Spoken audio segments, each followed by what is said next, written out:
오늘 하나님의 말씀 보겠습니다. 오늘은 예레미야 4장입니다. 예레미야 4장 1절부터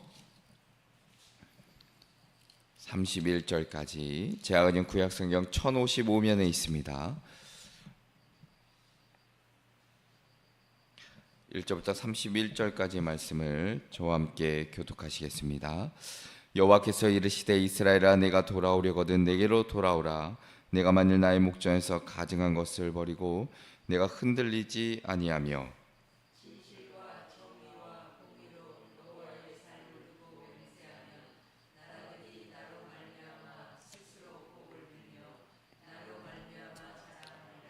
여호와께서 유다와 예루살렘 사람에게 이와 같이 이르노라. 너희 묵은 땅을 갈고 가시덤불에 파종하지 말라.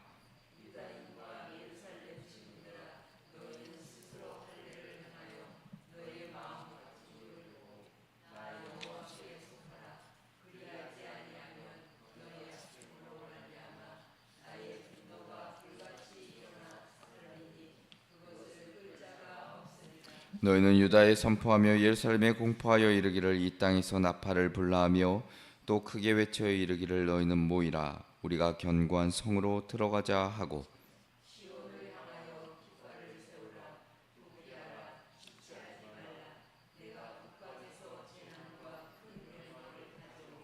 사자가 그 수풀에서 올라왔으며 나라들을 멸하는 자가 나왔으되 내 땅을 황폐하게 하려고 이미 그의 처소를 떠났은즉 내 성읍들이 황폐하여 주민이 없게 되리니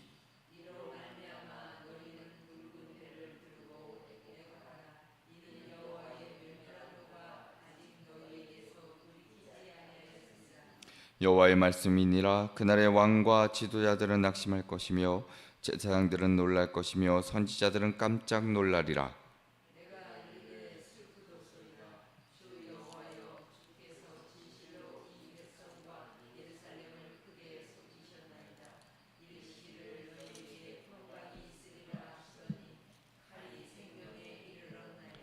그때 이 백성과 예루살렘에 전할 자가 있어서 뜨거운 바람이 광야에 있는 헐벗은 산에서 내 딸 백성에게 불어온다 하리라. 이는 키질하기 위함도 아니요 정결하게 하려 함도 아니며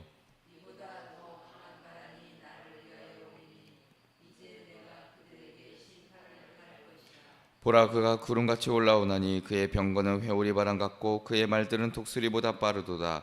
우리에게 화 있도다. 우리는 멸망하도다 하리라.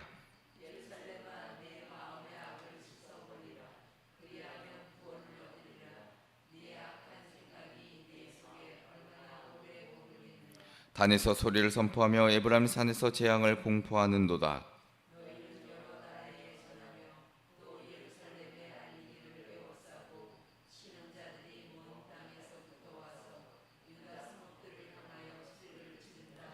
그들이 밭을 지키는 자같이 예루살렘을 에워싸나니 이는 그가 나를 거역했기 때문이니라. 여호와의 말씀이니라.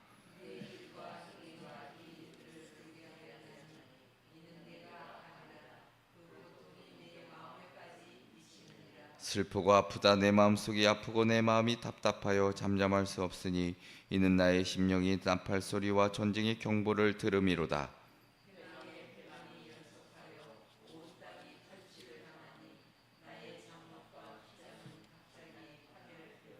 내가 저 깃발을 보며 나팔 소리 듣기를 어느 때까지 할꼬.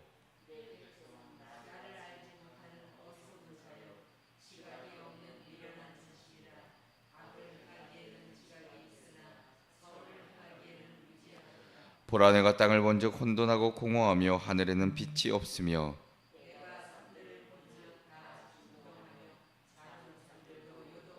내가 본즉 사람이 없으며 공중의 새가 다 날아갔으며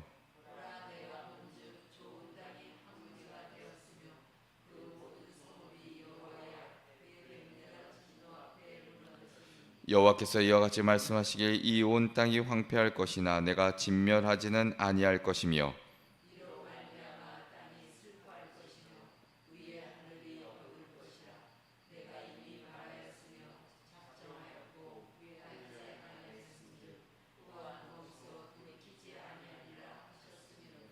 기병과 활 쏘는 자의 함성으로 말미암아 모든 성읍 사람들이 도망하여 수풀에 들어가고 바위에 기어오르며 각 성읍이 버림을 당하여 거기 사는 사람이 없나니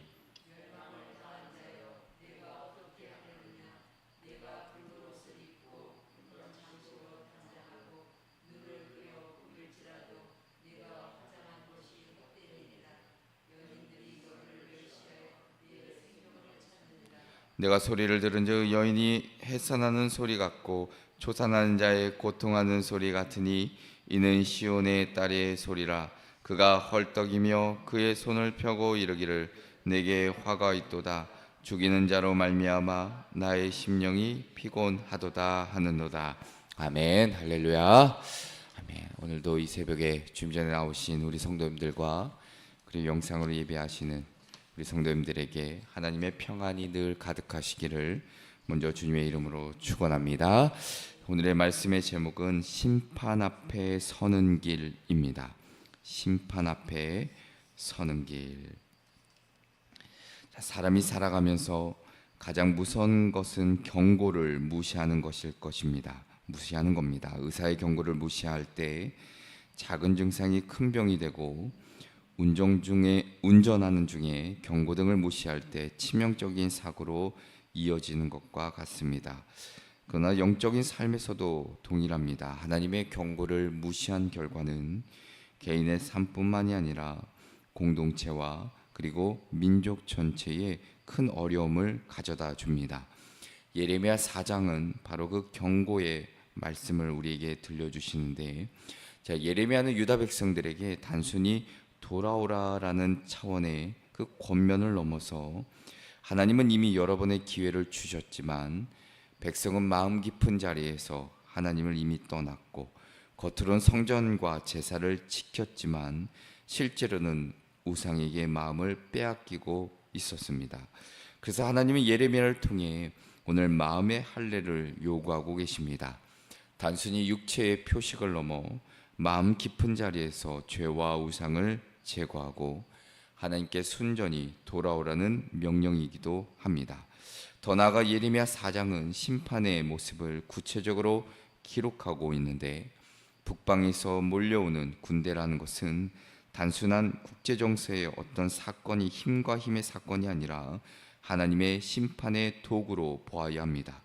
하나님의 백성들이 그 경고를 무시하고 끝까지 완악할 때 하나님은 결국 역사의 사건을 통해 심판을 이루신다는 사실입니다.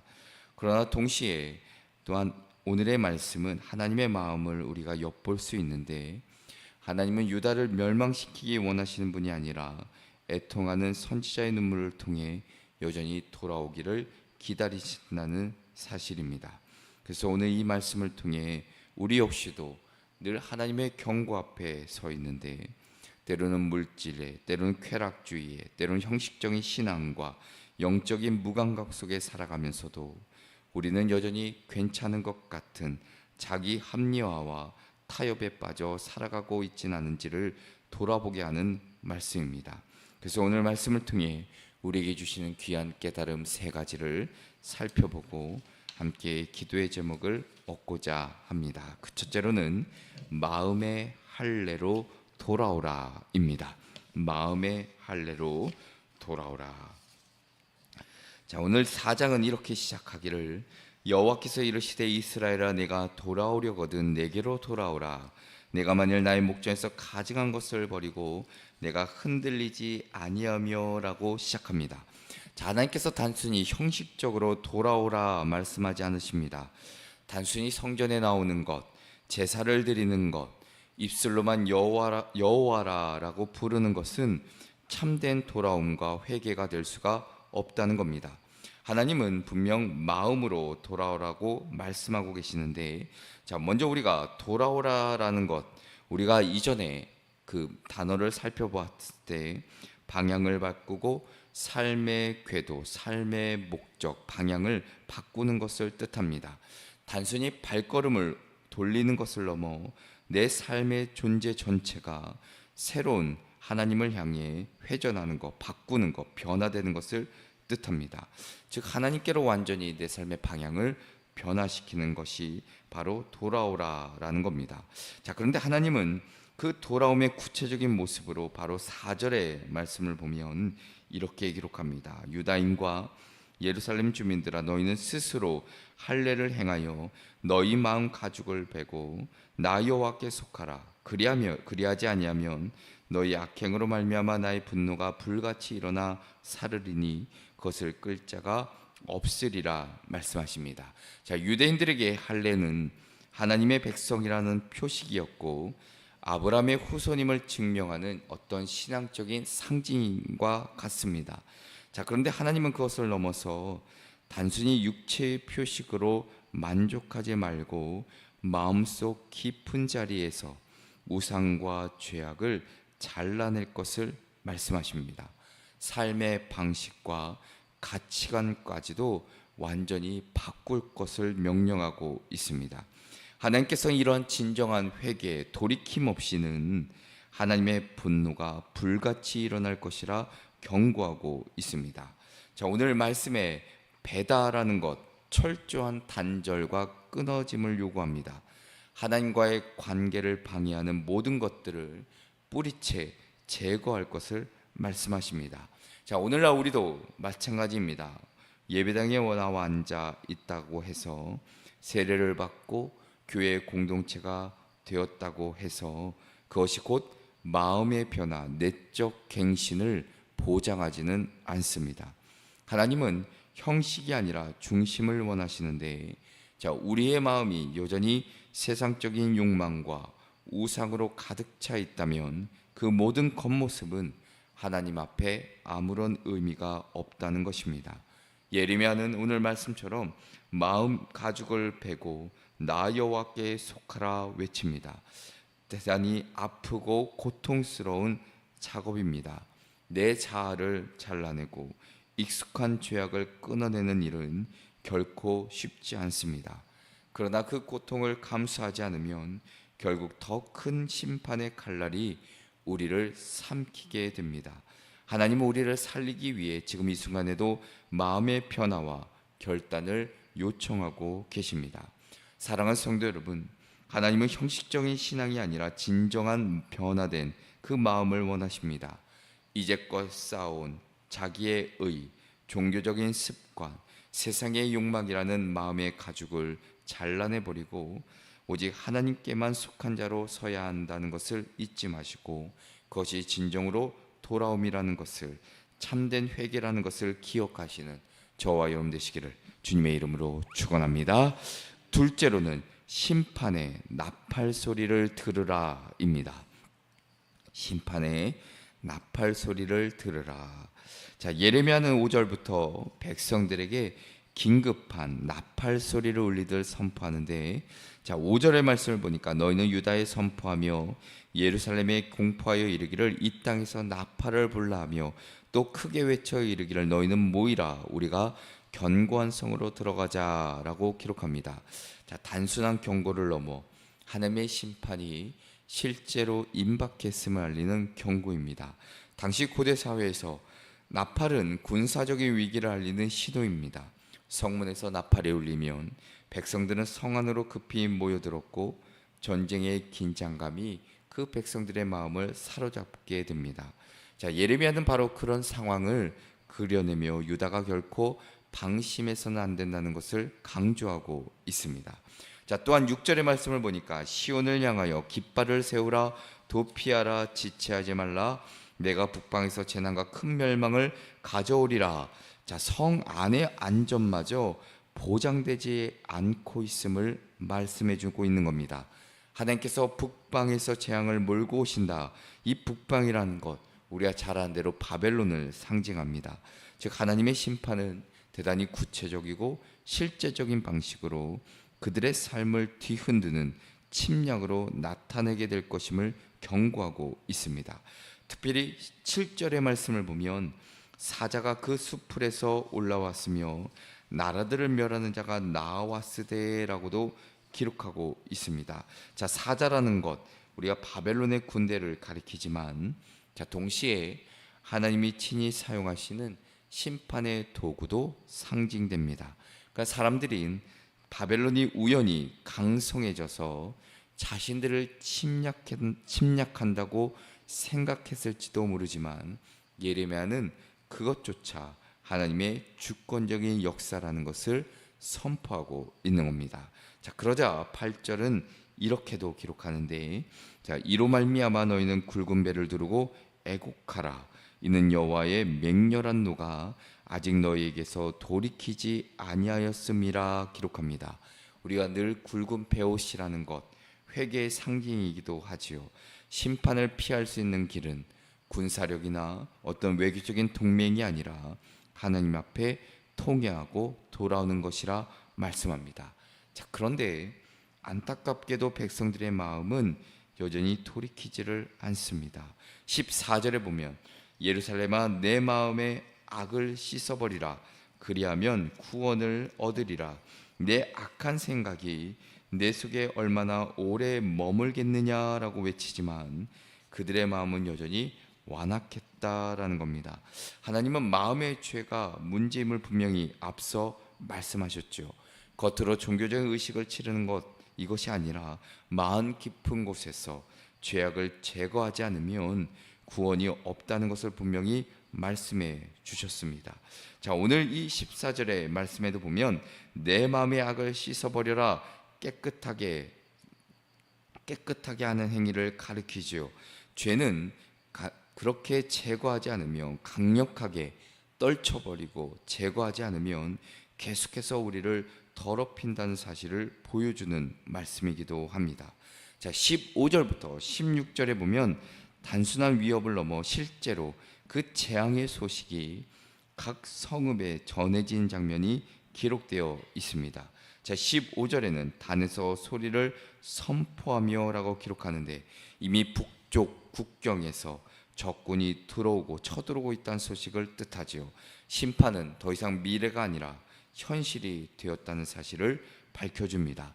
자, 그래서 18절은 이렇게 마무리하는데 내 길과 행위가 이 일들을 부르게 하였나니 이는 내가 악함이라 그 고통이 내 마음에까지 미치느니라 기록합니다. 하나님의 심판은 죄악에 대한 공의로운 결과인데 백성들은 자신들의 길과 행위 때문에 재앙을 자초한 것을 성경은 여실히 기록하지요.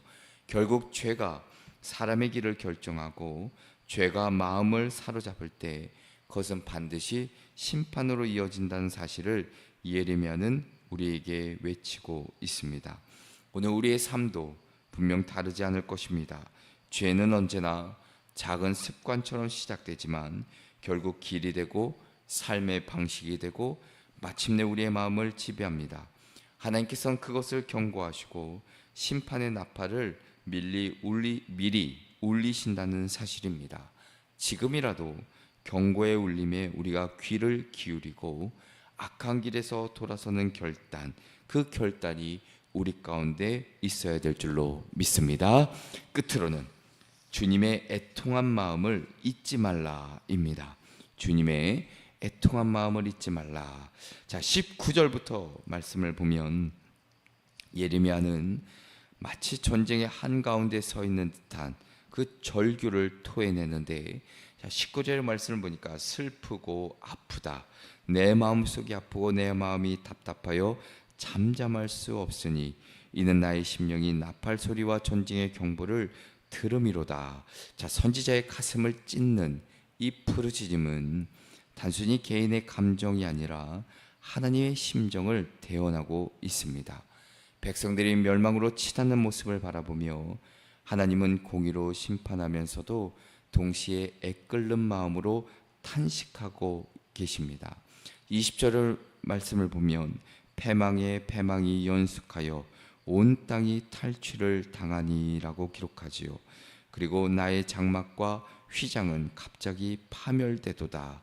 패망이라는 반복, 재앙의 무게, 그 연속성을 가리키는데 죄악의 결과는 단순히 한순간의 고통으로 끝나는 것이 아니라 삶의 모든 영역을 무너뜨리고 황폐하게 만든다는 겁니다. 하나님이 경고하신 말씀은 공허한 위협이 아니었다는 겁니다. 이미 그 가운데 역사 속에서 이루어지고 있었고 백성은 그 현실 앞에 아무런 것도 할 수가 없었다는 겁니다. 자, 그런데 22절은 이 모든 비극의 원인을 다시 한번 짚는데 이렇게 기록하죠. 내 백성은 나를 알지 못하는 어리석은 자요, 지각이 없는 미련한 자식이라. 악을 행하기에는 지각이 있으나 선을 행하기에는 무지하도다. 단순한 지능의 부족이 아니라 하나님을 알지 못하고 순종하지 않는 영적인 무지를 가리킬 때 바로 이 어리석다라는 표현을 씁니다. 인간의 가장 큰 비극은 하나님을 알지 못하는 데서 비롯되지요. 이것이 곧 심판을 불러오는 근본적인 원인입니다. 자, 23절 이하부터는 창세기의 어떤 창조의 장면을 연상시키는 표현이 등장합니다. 내가 땅을 본즉 혼돈하고 공허하며 하늘에는 빛이 없으며, 창세기 1장에 그 창조의 질서가 무너져 다시 혼돈과 공허로 돌아가는 모습을 그리고 있습니다. 죄는 결국 하나님의 창조 질서를 무너뜨리고 삶의 무질서와 황폐를 가져옵니다. 인간의 죄로 인해 하나님이 만드신 아름다운 세상이 심판으로 어두워지는 장면, 우리의 영적인 현실을 낱낱이 드러내는 말씀이기도 합니다. 마지막으로 30절부터 31절의 말씀을 보니까 예루살렘을 여인으로 비유하며 멸망의 순간조차 자신을 치장하는 허망한 모습을 묘사하고 있습니다. 심판 앞에서 아무리 외적인 치장을 해도 바꿀 수가 없다는 겁니다. 본능적으로 자신을 꾸미고 숨기려 하지만 하나님 앞에서는 그 모든 것이 무용지물이라는 사실입니다.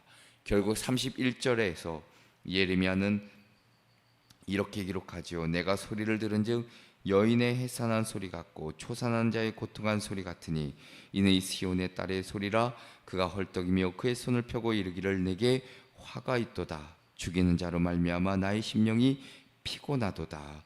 이스라엘이 경험할 심판의 고통을 해산의 진통처럼 생생하게 그려내고 있습니다. 사랑하는 성도 여러분, 하나님의 심판은 분명 무겁고 두려운 현실입니다. 그러나 동시에 그 심판 속에는 우리를 향한 하나님의 탄식과 부르심이 분명히 담겨져 있습니다. 예레미야의 절규는 우리를 향한 하나님의 애통하심이죠. 하나님은 단순히 멸망을 선포하시는 분이 아니라 그 속에서 돌이켜 돌아오기를 간절히 원하시는 분이라는 사실입니다. 오늘 우리가 그 부르심에 응답할 때, 그 하나님의 애통한 마음을 우리가 잊지 않을 때 심판을 넘어 다시금 우리의 삶의 회복과 구원의 은혜를 허락해 주신다는 사실을 잊지 마시고 다시 한번 우리의 삶을 되짚어 보시는 저와 여러분 되시기를 주님의 이름으로 축원합니다. 기도하시겠습니다. 자비로우시고 거룩하신 하나님 아버지, 오늘 말씀을 통해서 다시 한번 우리의 삶을 되돌아보게 하셨으니 예레미야의 탄식 속에 우리를 향한 하나님의 애끓는 마음 다시 한번 마음에 새기게 하시고, 멸망을 선포하시면서도 여전히 돌이키기를 원하시는 아버지의 마음을 잊지 않는 저희들 되게 하여 주시옵소서. 다시 한번 우리의 죄악된 마음을 돌이키게 하시고 새롭게 하사 내가 속한 그 삶의 자리에서 하나님이 원하시는 거룩하고 정결한 삶으로 살아갈 수 있도록 은혜를 허락하여 주시옵소서. 늘 주님의 부르심에 귀 기울일 줄 알고 순종할 줄 아는 저희들 되기를 간절히 원하오며 예수 그리스도의 이름으로 기도합니다. 아멘.